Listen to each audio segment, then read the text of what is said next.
mencionou sobre a piscina, se a piscina era de adulto ou era infantil. Qual que é, igreja? Tá aqui, né? Eu tenho trauma porque eu acho que tomou água, viu?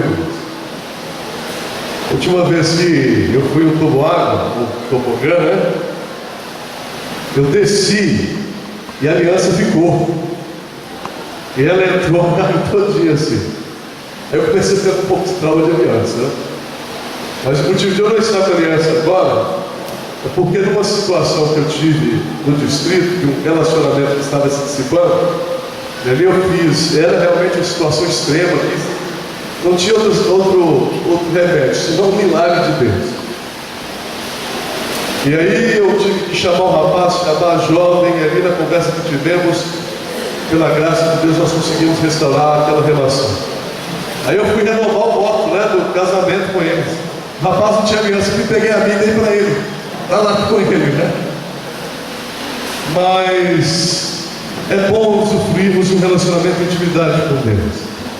A aliança que temos com Deus, ela não pode se encerrar nunca. Quando nós experimentamos uma intimidade com Deus, essa intimidade, ela precisa extrapolar a imanência e se encontrar na transcendência. Quando nós falamos em imanência, isso é uma linguagem filosófica, metafísica, né? Imanência é quando, claro, bem razoável também para o contexto da teologia, é quando Deus, Ele está junto de nós, é aquela relação que temos de proximidade. Conseguimos ver isso de uma forma mais nítida quando contemplamos a encarnação de Cristo. Deus se tornou imanente ao assumir a humanidade, revestir-se da humanidade, encarnar-se na humanidade. Transcendência é quando nós reconhecemos a soberania de Deus, a sua grandeza e a sua divindade. Nós precisamos reconhecer essas duas atribuições divinas. A imanência, quando Deus quer se relacionar conosco, e a transcendência, quando nós reconhecemos a sua divindade. Deus não pode ser tratado como se fosse um carinho, o cara lá de cima. Isso não serve para Deus. Na relação que eu tenho com meu pai, por mais significativa que seja, por mais próxima que seja, ele é meu pai, e eu tenho que respeitar a autoridade de um pai. Eu posso ter um amigo que é juiz, né? e podemos desfrutar de uma relação intensa de amizade, mas o fato de eu ser muito amigo dele não tira de mim a responsabilidade de reconhecer a autoridade dele como juiz. E não é diferente com Deus. Eu não posso tratar Deus de forma leviana, de qualquer forma e de qualquer modo, sob quaisquer circunstâncias, porque Deus é Deus. Você tem dimensão do que isso quer dizer? Deus ser Deus? Não existe outro ser no universo que seja digno dessa atribuição. Deus. Outra questão, quando nós raciocinamos sobre a divindade, algumas pessoas questionam, né? Porque eu falo assim: vocês sabiam que os ateus estão certos? Deus não existe. Quantos concordam comigo? Levanta a mão. Pois hoje eu vou dizer para vocês, sem medo de errar: Deus não existe. Vocês vão perguntar por que eu estou dizendo isso? Porque a existência é atribuição de criatura. Deus é simplesmente assim. Eu existo porque eu tenho um ponto de partida, e na minha condição de ser humano pecador, eu também tenho uma chegada. Eternidade é uma atribuição exclusiva de Deus. Nenhum outro ser no universo tem essa virtude, porque é prerrogativa divina. Os anjos, eles não são, do ponto de vista da etimologia do termo eternidade, eles não podem ser eternos. E nenhum de nós podemos ser eternos. porque nós somos criaturas. Podemos ser eviternos. Eviternos é ter ponto de partida, mas não encerrarmos o ponto de chegada. Então Deus, Ele não existe. Por que Ele não existe? Porque Ele não se limita a tempo e ao espaço.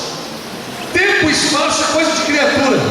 Por isso a sua onipresença e a sua eternidade. Deus está no presente, como está no passado, como está no futuro. E Ele não tem dificuldade de dialogar esses três eventos temporais, porque o tempo não é limite para Deus. Deus é atemporal, Ele transcende o tempo e o espaço. Por isso que podemos dizer que Deus também é o universo. Isso é uma visão panteísta, porque o universo é algo criado.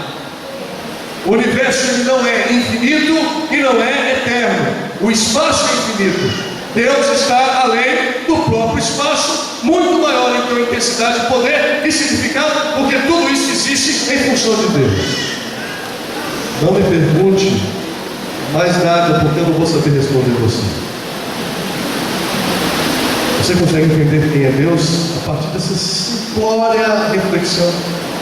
Aí você chega para Deus e diz: meu brother, chega, me chapa. Mas calma, trate Deus como Ele é, seu Deus e seu Pai. Você pode ter relacionamento e intimidade com Ele, mas cuidado, respeito, limites, a liberdade do relacionamento exige limites do relacionamento. A gente tem perigo de tornar a amizade, o fato de sermos amigos, desrespeitosos com os nossos amigos. A gente tem que ter cuidado com isso. Na amizade que temos com as pessoas, nós temos que saber algo pontual: respeito. Fecha aspas. Abra a tua Bíblia em nome de Jesus. Hoje eu vou ter que utilizar da tecnologia, peço permissão a vocês.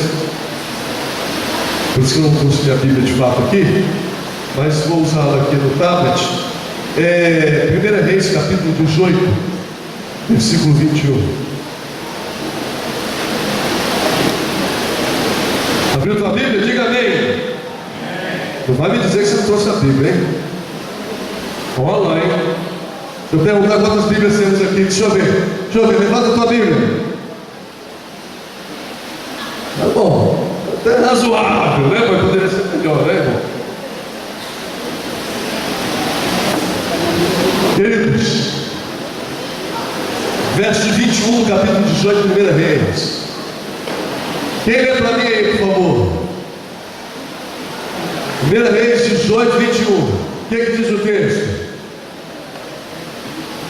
Então Elias chegou a todo o povo e disse: até quando cocheareis esses dois pensamentos? Se o Senhor é Deus, seguiu; se é Baal, seguiu. Porém, o povo nada lhe respondeu. Voz possante, hein, rapaz? Potente. Obrigado, meu querido. Permita-me a minha versão. E Elias falou com eles: por quanto tempo vocês vão ficar em duas opiniões, sem se decidir por uma delas? Elias era daquele pregador atrevido, era um profeta valente. É verdade que uma hora ou outra porra astral, assim, uma situação, né? Mas isso é normal de todo ser humano. O ser humano tem medo.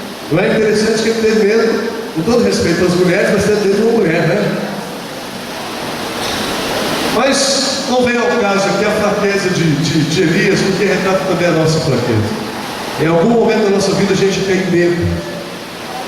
Mas nessa situação, nesse contexto, nós estamos aqui no monte. Esse monte revela no Antigo Testamento um dos mais significativos momentos do grande conflito entre Deus e Satanás. Está vestido aqui na figura de Baal. A palavra Baal quer dizer Senhor. Entre os pagãos, Baal, Bel, eram atribuições à figura de uma divindade, e essa divindade conflitava com a divindade retratada pelo povo israelita. Nós estamos diante de um grande embate. Ali seria travada a maior de todas as batalhas. Elias estava só, diante de 450 pseudo-profetas, aqueles que defendiam a religião pagã de Baal. Agora nós temos aqui um cenário, o povo israelita, sob o governo de Acabe. Eu fico pensando em Acabe.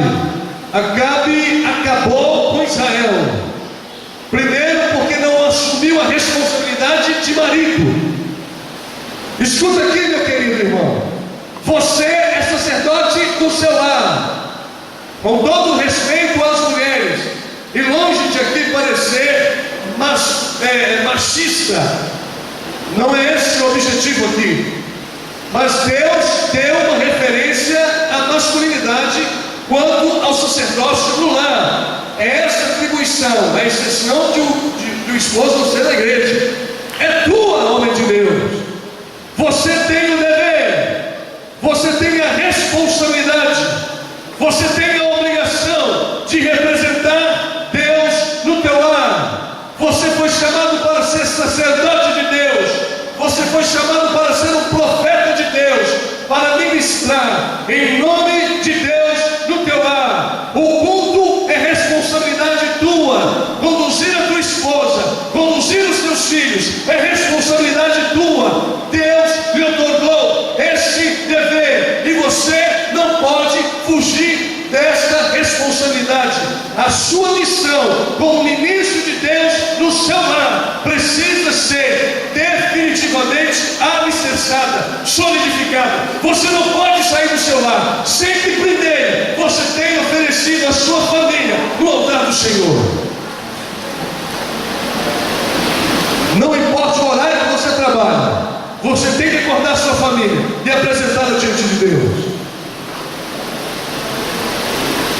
A mulher também tem a sua responsabilidade.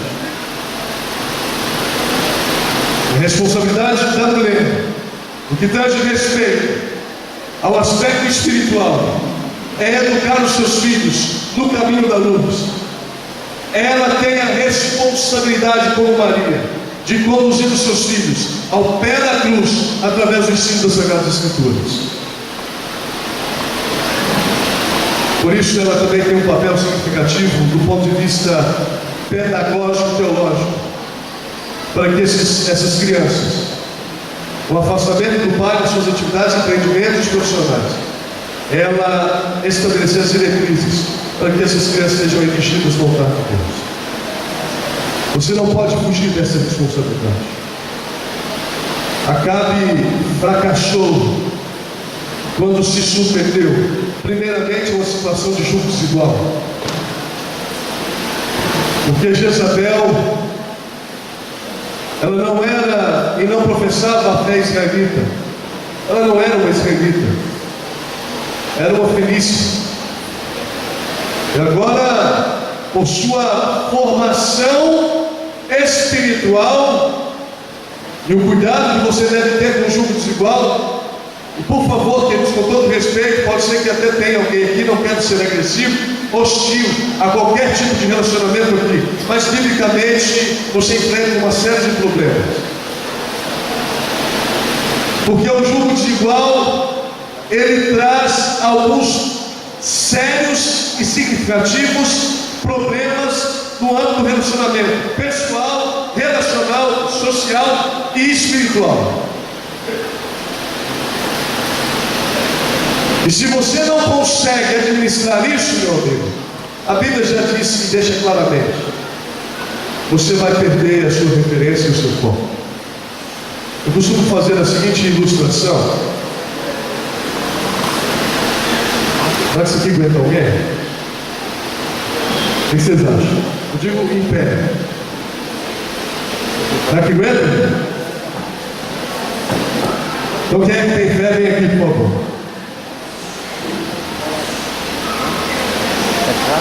Obrigado.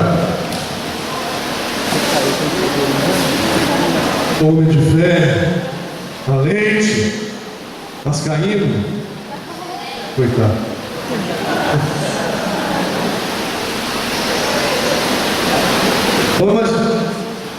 Mas está segurado por isso. Queridos, olha, Alain é um excelente cristão. Procura andar na presença de Deus e fazer a vontade do Senhor. De repente, ele encontra uma jovem. É namorada, cara? Nós vamos jejuar e orar para fortalecer o irmão.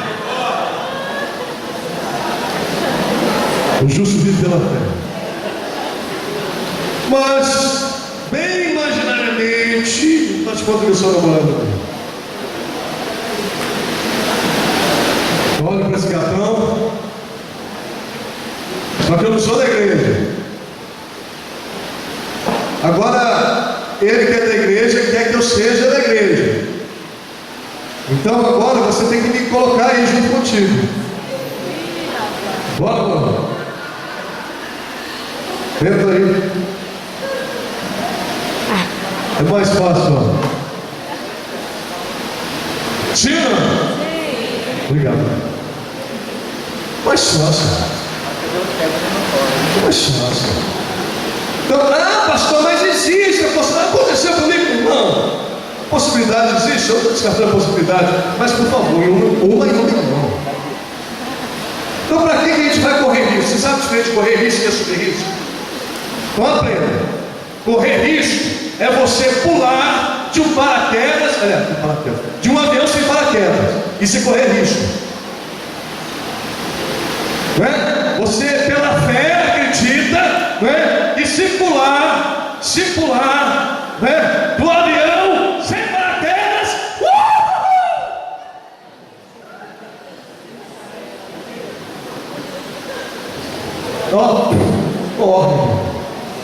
isso é correr risco. Assumir risco é você subir, é descer do avião, risco calculado, paraquedas, a situação é desesperadora.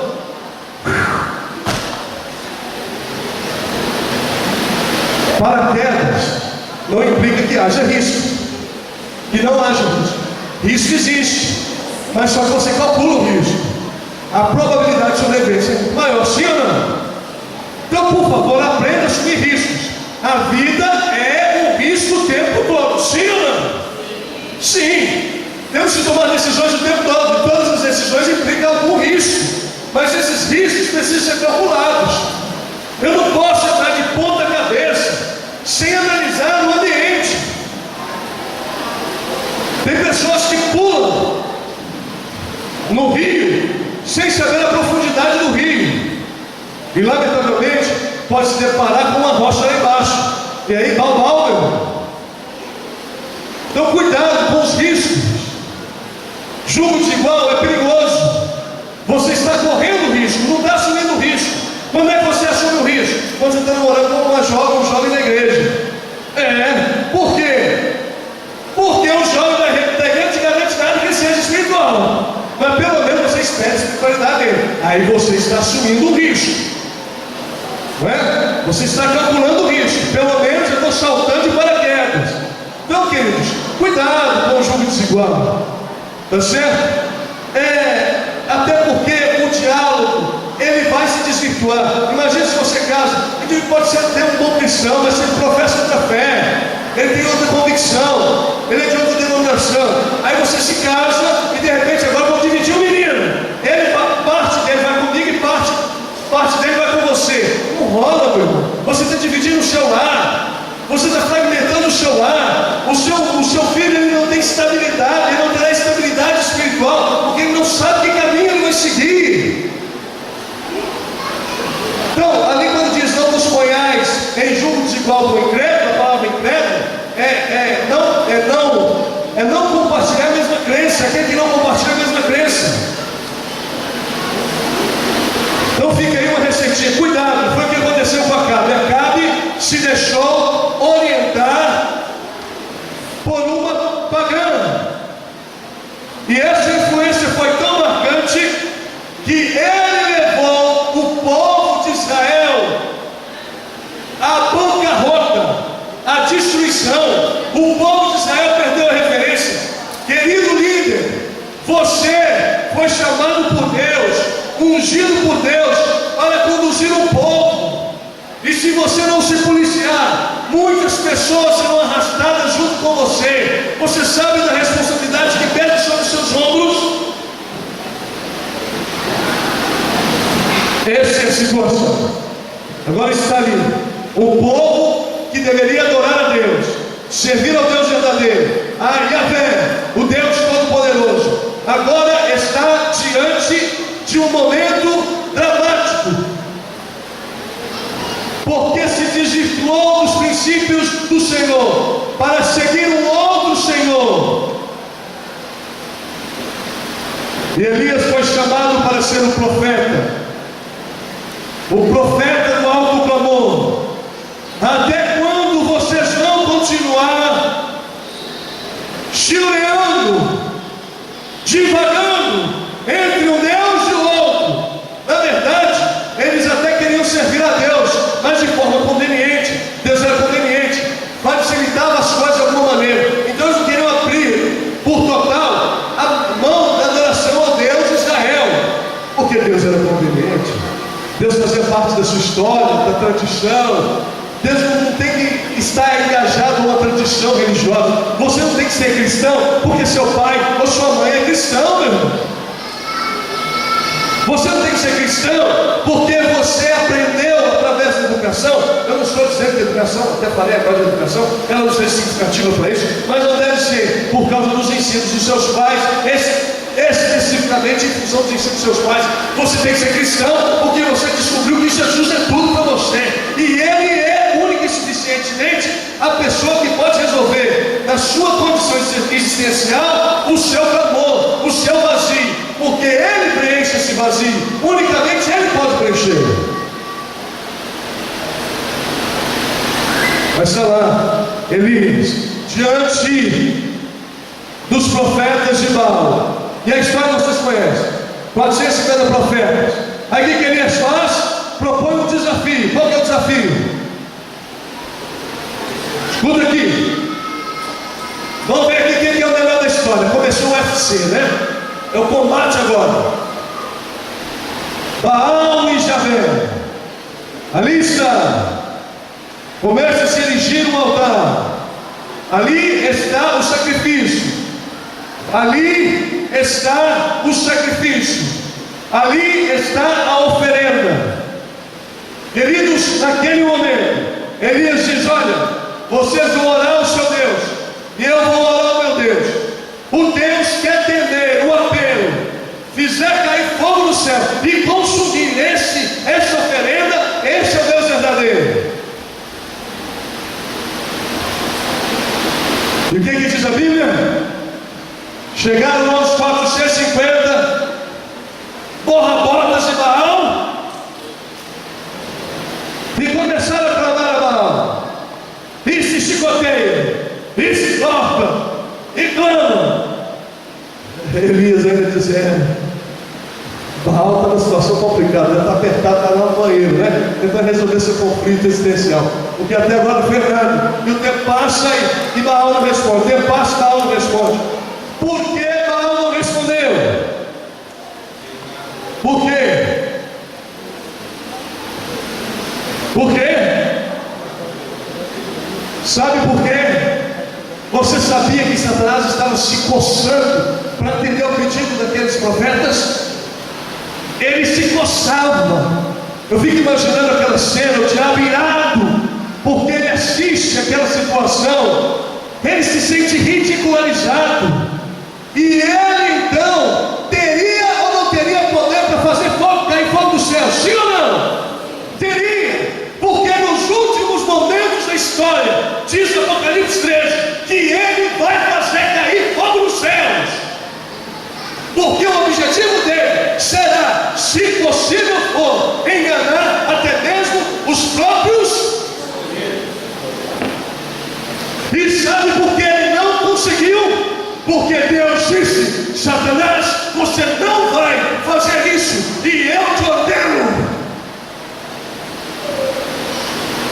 Ellen White diz que Satanás ficou de mãos atadas, porque Deus não lhe concedeu a autonomia para fazer descer fogo dos céus. E sabe por que Satanás obedeceu? Porque só o Senhor é Deus. Então eu vou dizer para você: o Senhor é Deus. Você vai dizer: o Senhor é único. Porque o Senhor é Deus. Porque o Senhor é Deus. Só Deus é Deus. Este é o contexto com o qual nós estamos deparando na história, nos últimos momentos da vida da igreja. Elias retrata o movimento profético dos últimos dias, um movimento que se levantará para dizer que só o Senhor é Deus. Na batalha do grande Armagedon, Armagedon, retratando a grande batalha, do grande conflito existente naquela ocasião, dos 450 profetas de Baal e Elias.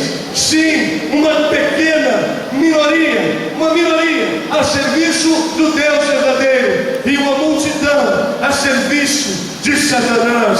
Naqueles últimos momentos da história, um povo que se titularia Elias de Deus se levantaria para dizer: o sábado pertence ao Senhor e não o domingo.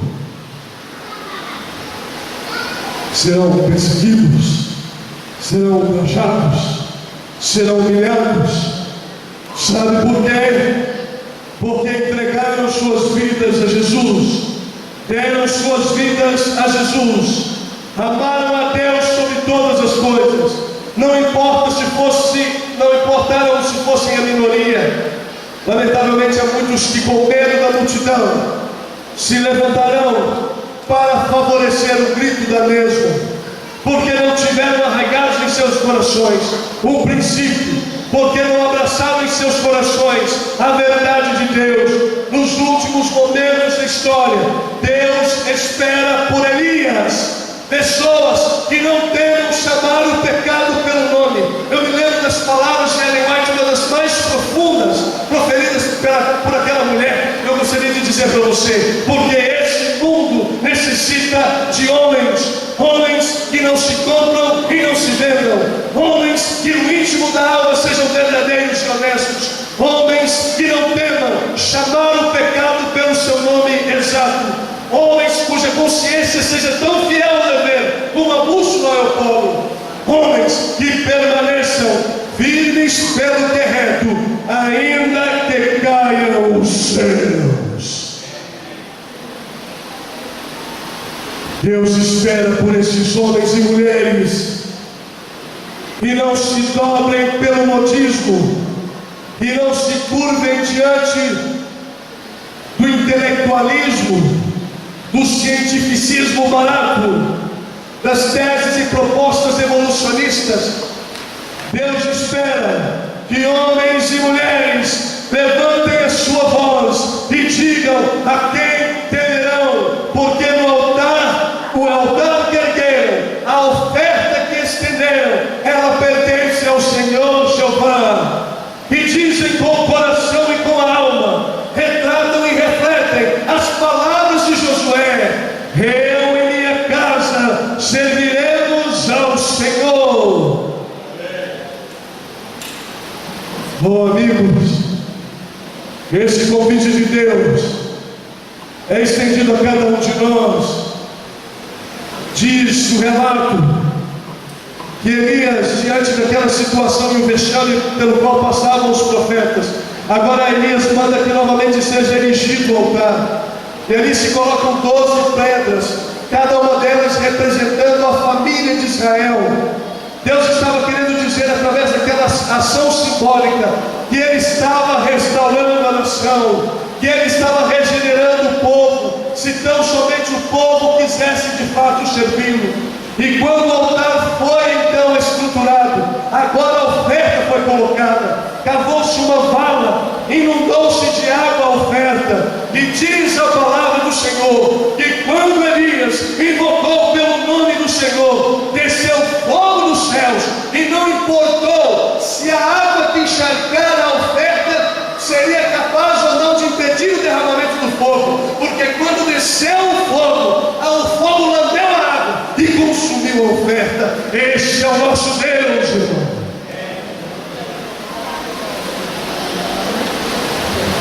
Hoje Deus convida você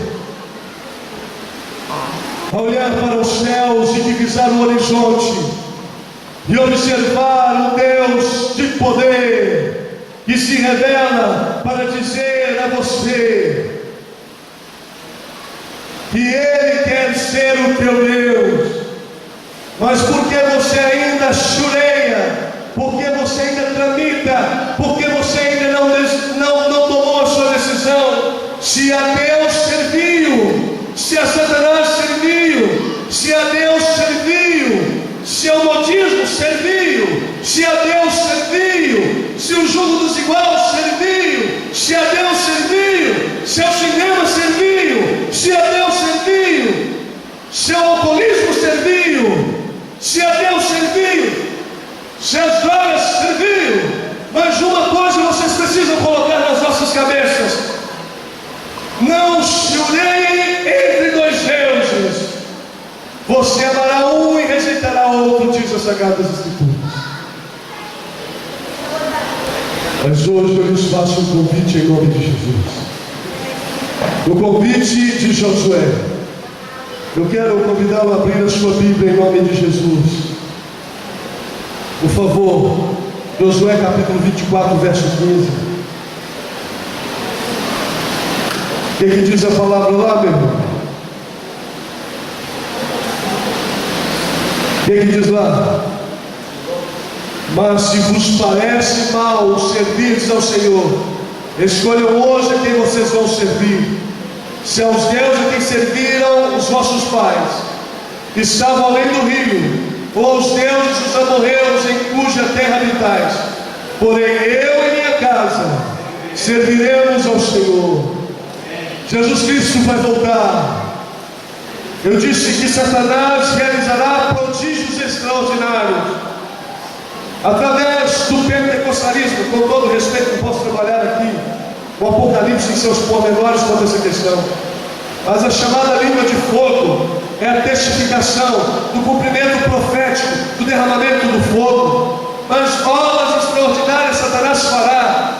Diz a palavra que ele transvestirá de Jesus Cristo. Ele se manifestará sentando no trono da Babilônia para dizer que ele voltou. Pessoas que não estudaram a Bíblia acharão que os milagres e prodígios que ele realizará serão manifestações de Deus, porque não conheceram a Deus, não entenderam e não compreenderam a voz do seu pastor. E quando Satanás vier fingindo ser Jesus, muitas pessoas do nosso meio se curvarão diante dele achando que era Jesus, que é Jesus. Ele fará descer fogo dos céus e muitos acreditarão, porque não entenderam a profecia sagrada. Um dia Jesus Cristo de fato voltará. Os céus se abrirão. Jesus Cristo se revelará.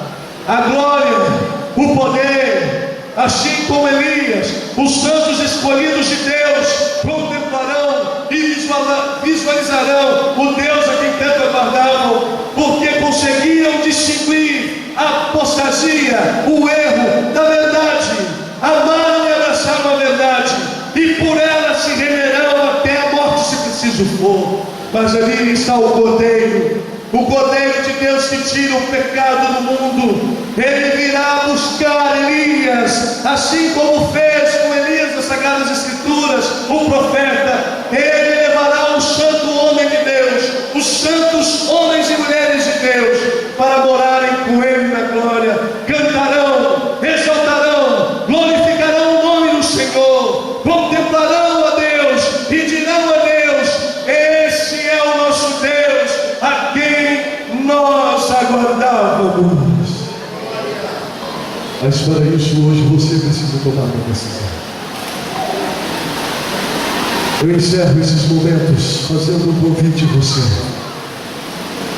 Rômulo era um homem que um dia havia estado na presença de Deus. Rômulo era um pregador do Evangelho, um homem que tinha uma eloquência na proclamação da palavra, era um homem que tinha autoridade quando ocupava um púlpito, tinha uma família feliz, era um cristão sincero. Mas o tempo foi passando e Rômulo começou a oferecer prestas para Satanás. Rômulo começou a servir a dois senhores. Rômulo começou a andar por caminhos perigosos e tortuosos. E Rômulo começou a se enveredar por caminho de trevas. Rômulo começou a usar drogas. Rômulo começou com a maconha, caminhou em direção à cocaína e o crack. Rômulo então não conseguia obviamente ficar na igreja. Depois de também consumir álcool, sua família não conseguia suportar Rômulo, a ponto de Rômulo ter que abandonar os seus e morar na rua.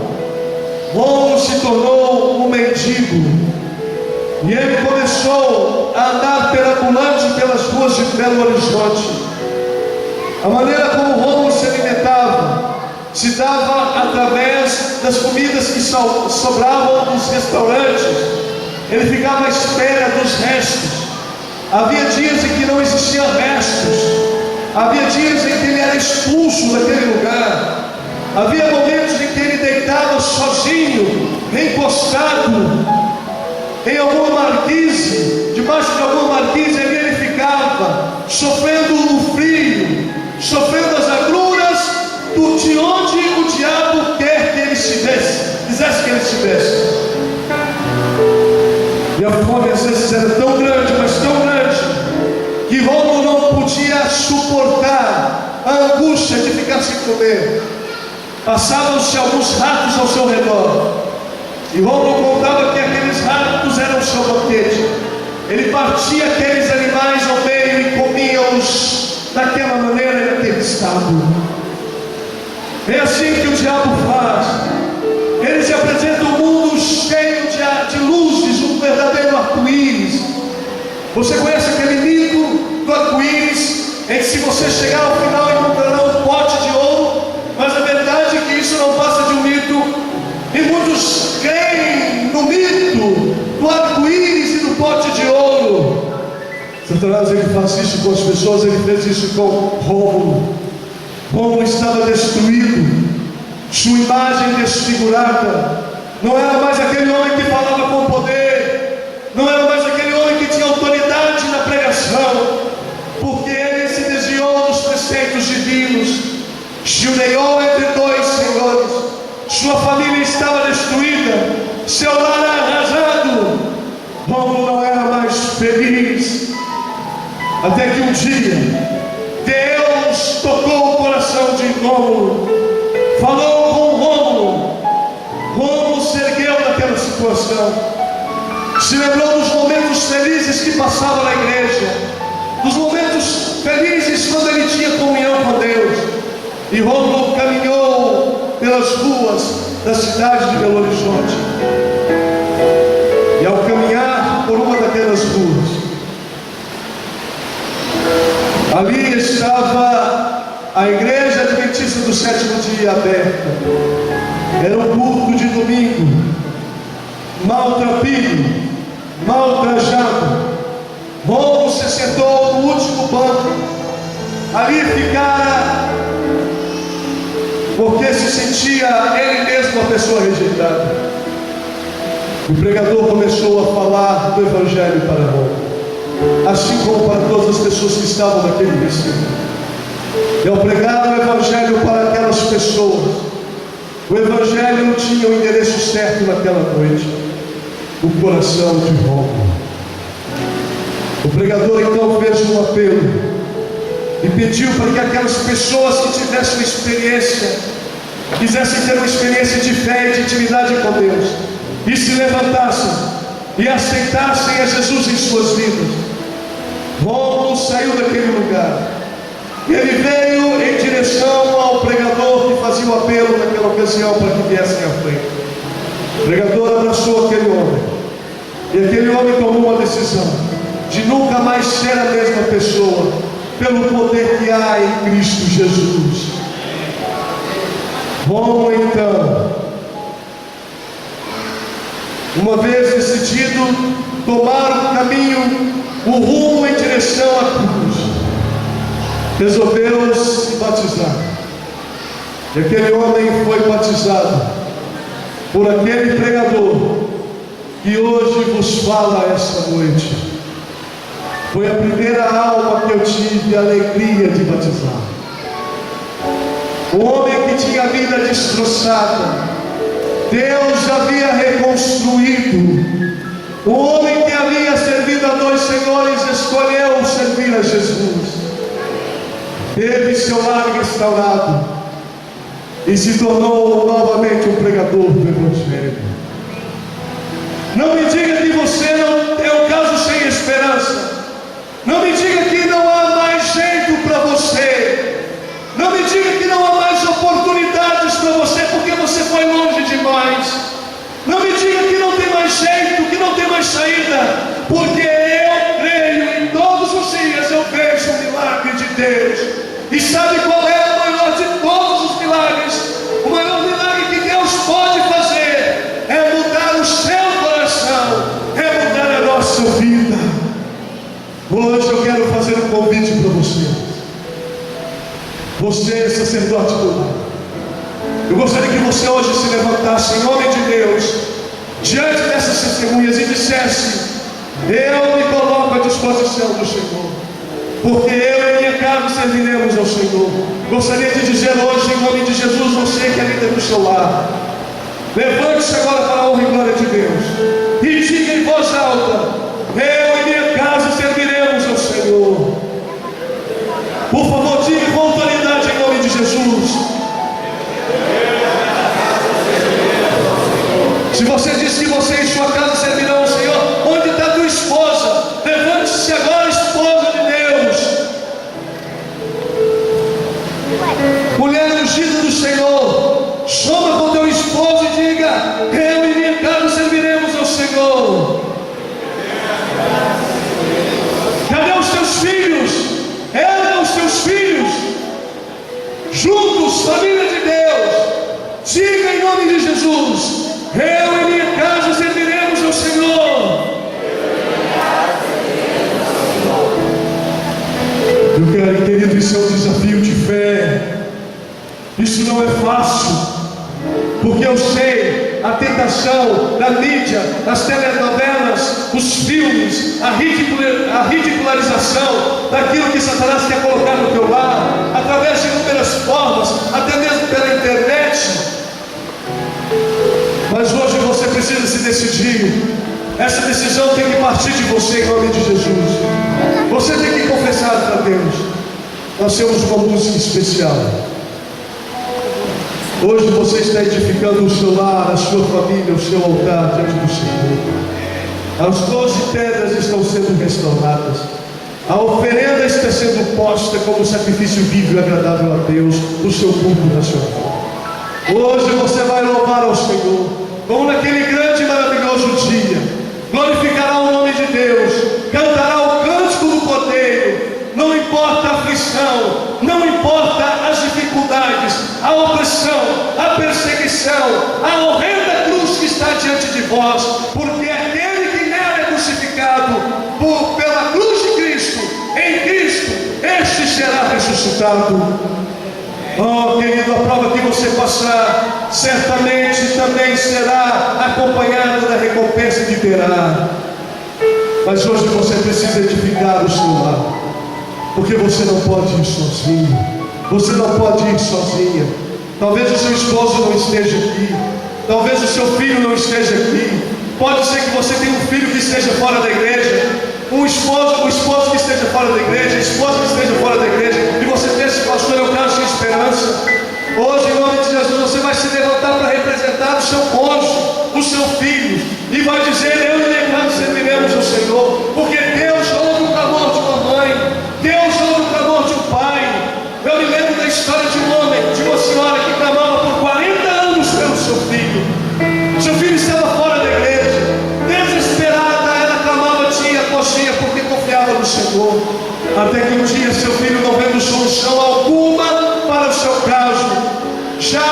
sarjeta, sofrendo perseguições e sujeito à morte, resolveu ir ao encontro de sua mãe, abriu a porta da sua casa, da casa materna, e ali estava sua mãe ajoelhada, clamando em oração em alta voz, para que Deus pudesse salvar o seu filho. E naquele momento, aquele jovem se prostrou ajoelhado ali junto de sua mãe e entregou a sua vida a Jesus. Ah, se aquela mãe tivesse desistido do seu filho, se aquela mãe não soubesse, não quisesse mais saber do seu filho, de oferecer o seu filho, hoje é a oportunidade que você tem de oferecer o seu cônjuge, o seu filho diante do altar do Senhor, porque todos precisam erigir a Deus no louvor, o cântico do Cordeiro. Hoje Ele convida você, abrace o seu filho, e o quarteto vai cantar. Enquanto eles cantam, você faz a sua oração individual, e quando eles terminarem, vocês orarão. Você, sacerdote do lar, vai orar e interceder pela sua família. Você, sacerdotisa do lar, vai interceder e orar pela sua família, em nome de Jesus Cristo.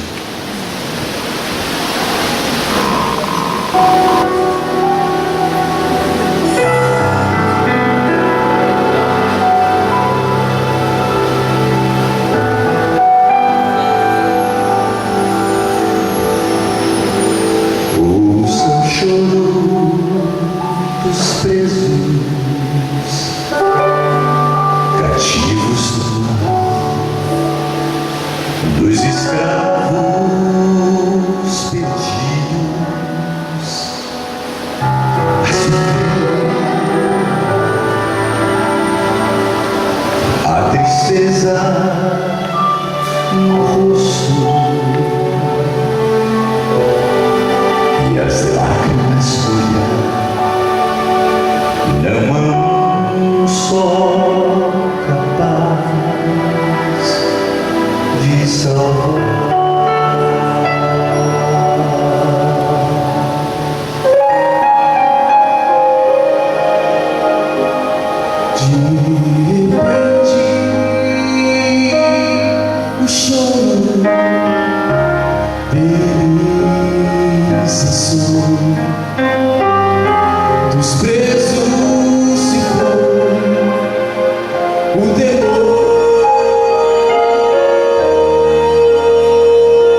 faça isso agora em nome de Jesus.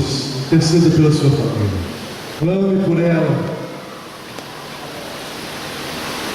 Se houver necessidade de pedir perdão, peça perdão. Não tenha vergonha. É a tua família, querido, em nome de Jesus. Diga para o teu esposo, para a tua esposa que você o ama, que você a ama. Diga para os teus filhos. Quanto tempo você não diz isso para eles? Confessa isso para eles agora. Abra teu coração, não se intimide.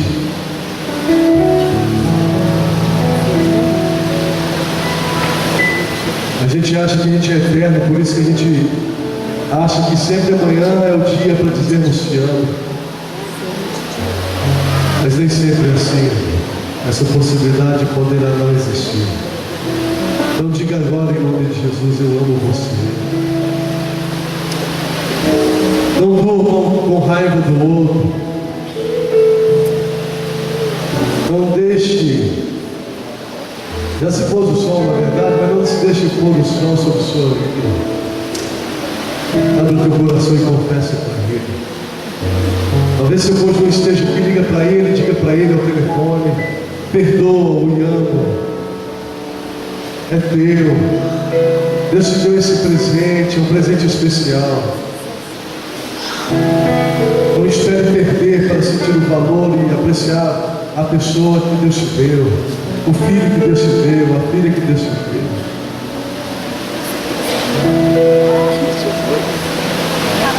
Oh Deus, aqui está a parte do teu rebanho neste grande e vasto mundo, Senhor.